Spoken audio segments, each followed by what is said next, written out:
ಸರಿಯಾದಂತ ಬೆಲೆ ಇಲ್ಲ. ಹಾಗಾಗಿ ರೈತರು ಇವತ್ತು ಆತ್ಮಹತ್ಯೆ ಮಾಡ್ಕೊತಾ ಇದ್ದಾರೆ.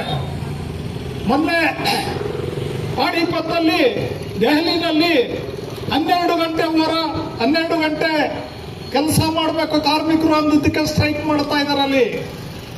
ಯಾಕೆ ಅಂತ ಹೇಳಿದ್ರೆ ಇವತ್ತು 12 ಗಂಟೆ ಅಂದ್ರೆ ಕೊನೆಗೆ 14 ಗಂಟೆ ಕೆಲಸ ಮಾಡಿಸ್ತಾರೆ ಅವ್ರ ಹತ್ರ. ಕಾರ್ಮಿಕರ ಬದುಕೇನಾಗಬೇಕು? ಅವ್ರು 30 ವರ್ಷ ಕೂಡ ಬದುಕಲ್ಲ. ಅವ್ರನ್ನ ಹೀರಿ ಹಿಂಡೆ ಮಾಡಿ ಅವ್ರನ್ನ ಸಂಪೂರ್ಣವಾಗಿ 40 ವರ್ಷಕ್ಕೆ ಸಹಾಯ ಅಂತ ಇದು ಮಾಡ್ತಾರೆ. ಯಾಕಂದ್ರೆ ಇವ್ರಿಗೆ ಲಾಭ ಬೇಕಷ್ಟೇ.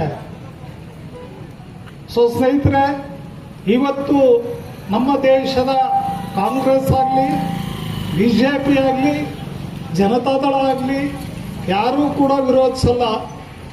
ಯಾರೂ ಕೂಡ ಜನಪರವಾಗಿ ಇವತ್ತು ಮಾತಾಡ್ತಾ ಇಲ್ಲ. ಯಾರು ಎತ್ತಾ ಇದ್ದಾರೆ ಹೇಳಿ? ರೈತರು ಸಾಯ್ತಾ ಇದ್ದಾರೆ.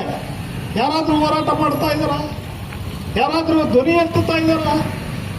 ಯಾಕೆಂದ್ರೆ ಅವರು ಬಂಡವಾಳಶಾಹಿಗಳ ಹಿತಾಸಕ್ತಿಗಳನ್ನ ಕಾಪಾಡ್ತಾ ಇದ್ದಾರೆ. ಕಾಂಗ್ರೆಸ್ ಆಗಲಿ, ಬಿಜೆಪಿ ಆಗಲಿ, JDS ಆಗಲಿ ಬಂಡವಾಳಿಗರ ಹಿತಾಸಕ್ತಿ ಅವ್ರಿಗೆ ಬೇಕಾಗಿದೆ. ಇವತ್ತು ಸ್ಕೂಲ್ಗಳನ್ನ ಮುಚ್ಚುತ್ತಾ ಇದ್ದಾರೆ. ಸುಮಾರು ಕರ್ನಾಟಕದಲ್ಲಿ 40,000 ಶಾಲೆಗಳನ್ನ ಮುಚ್ಚಕ್ಕೆ ಹೊರಟಿದ್ದಾರೆ. ಯಾಕೆ? ಬಡವರು ಮಕ್ಕಳು ಕಲಿಬಾರ್ದು. ಶಿಕ್ಷಣ ಕೆಲವೇ ಶ್ರೀಮಂತರಿಗೆ ಸೇರ್ಬೇಕು.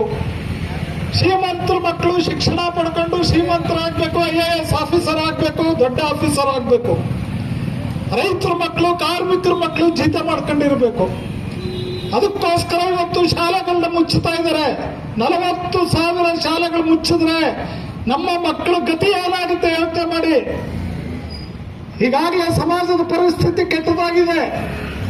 ಎಲ್ಲಿ ನೋಡಿದ್ರು ಸರಾಯಿ, ಎಂಡ, ಮೊಬೈಲು. ಇವತ್ತು ಮನುಷ್ಯತ್ವ ಕಳೆಯೋದಕ್ಕೆ ಸರ್ಕಾರಗಳು ಪ್ರಯತ್ನ ಪಡ್ತಾ ಇದ್ದಾರೆ.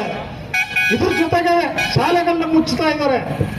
ಶಾಬಾದಲ್ಲಿ 8 ಶಾಲೆಗಳನ್ನ ಮುಚ್ಚೋದಕ್ಕೆ ರೆಡಿಯಾಗಿದ್ದಾರೆ. ಇದ್ರ ವಿರುದ್ಧ ನಮ್ಮ ಸಂಘಟನೆಯಿಂದ ಹೋರಾಟ ಮಾಡ್ತಾ ಇದ್ದೀವಿ.